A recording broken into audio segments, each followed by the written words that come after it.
Shalom, Bapak Ibu, saudara-saudara yang saya kasihi di dalam Tuhan.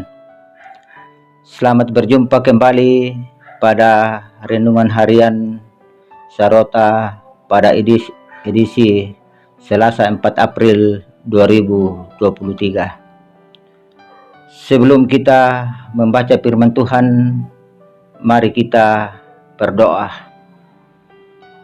Puji syukur kami panjatkan kepadamu ya Tuhan pada pagi yang indah ini, di mana kasih dan kemurahan Tuhan yang begitu besar kami alami di dalam sepanjang kehidupan kami. Terima kasih Tuhan, jikalau pada pagi hari ini kami masih dimungkinkan oleh Tuhan menyambut pagi ini dengan penuh sukacita. Bapa di surga, kami mau mendasari kehidupan kami untuk sepanjang hari ini di dalam membaca kebenaran firman-Mu. Ya Roh Kudus, urapi setiap hati kami, berikan kami hikmat untuk memahami dengan baik arti firman-Mu yang akan kami dengarkan. Dalam Kristus Yesus kami berdoa. Amin. Saudara-saudara, bacaan kita hari ini dari Markus pasal 10 ayat yang ke-32 sampai ayat yang ke-34. Markus pasal 10 ayat yang ke-32 sampai ayat yang ke-34.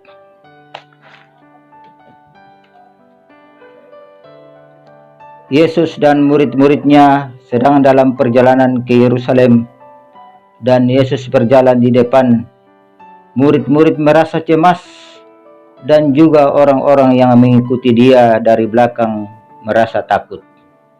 Sekali lagi Yesus memanggil ke-12 muridnya, dan ia mulai mengatakan kepada mereka apa yang akan terjadi atas dirinya.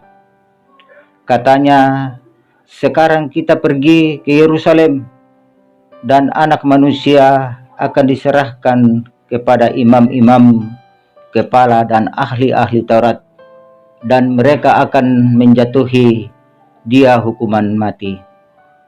Dan mereka akan menyerahkan dia kepada bangsa-bangsa yang tidak mengenal Allah, dan ia akan diolok-olokkan, diludahi, disesah, dan dibunuh, dan sesudah 3 hari ia akan bangkit." Demikianlah firman Tuhan.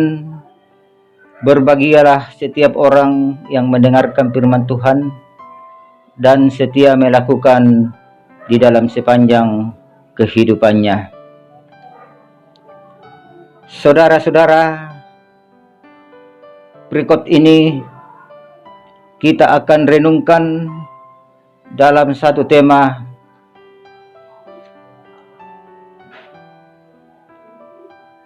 dikuatkan dalam kebangkitannya. Dikuatkan dalam kebangkitannya.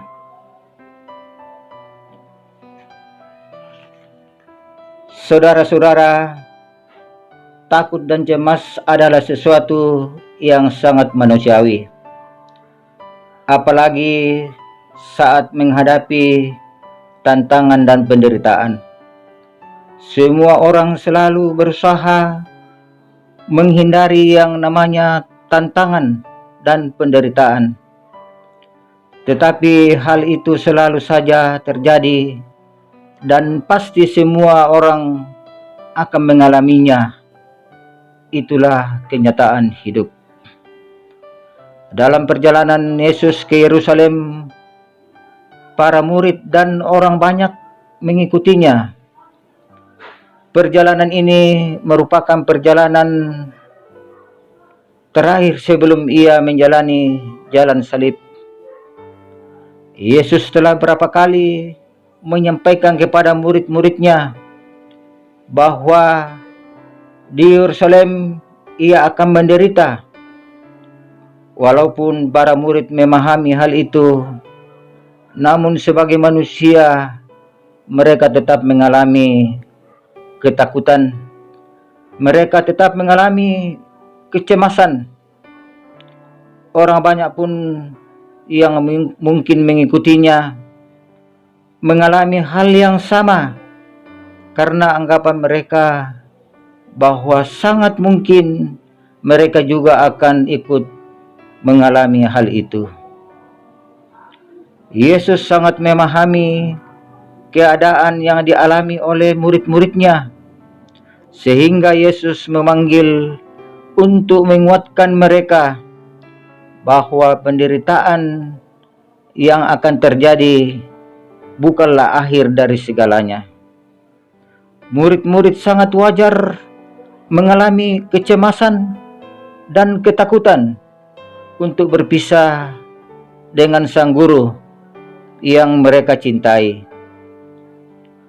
Kata Yesus, ia akan diolok-olokkan, ia akan diludahi, disesah, dan dibunuh, dan sesudah 3 hari ia akan bangkit. Hal itu kita bisa lihat di dalam perikop kita tadi pada ayat yang ke-34. Di situ dikatakan, dan ia akan diolok-olokkan, diludahi, disesah, dan dibunuh, dan sesudah 3 hari ia akan bangkit.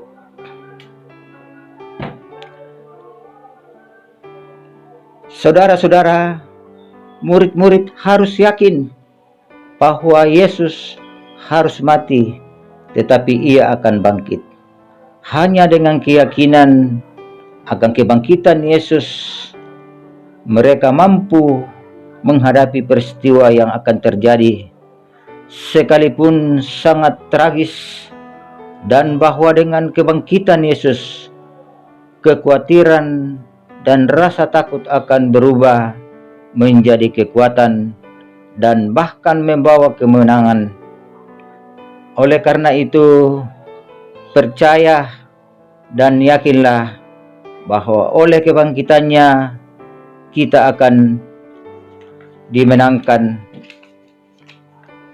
kita akan dimerdekakan dari dosa, sehingga dosa tidak menguasai kita lagi.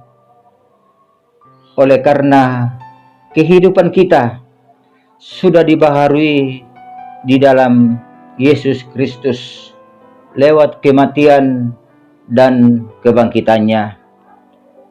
Terpujilah Tuhan. Haleluya. Amin.